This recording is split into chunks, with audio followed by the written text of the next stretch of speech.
New Orleans homeowners are reeling after higher than expected assessments were handed out for their properties. Meg Gatto joining us live now with more on this story. Meg. Well, Liz and Lauren, City Council Vice President Helena Moreno wants Assessor Errol Williams to appear before the council to answer questions about the assessments after many residents questioned why their assessments went up by so much.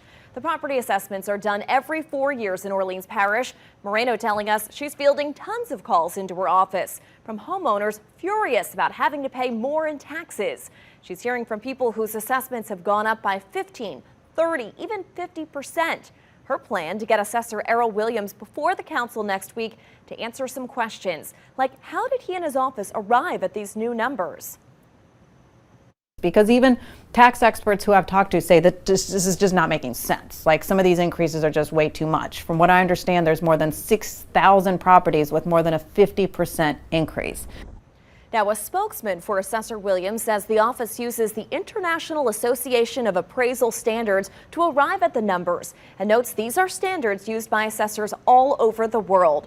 The spokesperson also tells us the values the office arrived at are very close to what the homes would sell for today. And he says a lot of people are just upset about the lack of city services in New Orleans and rising insurance rates.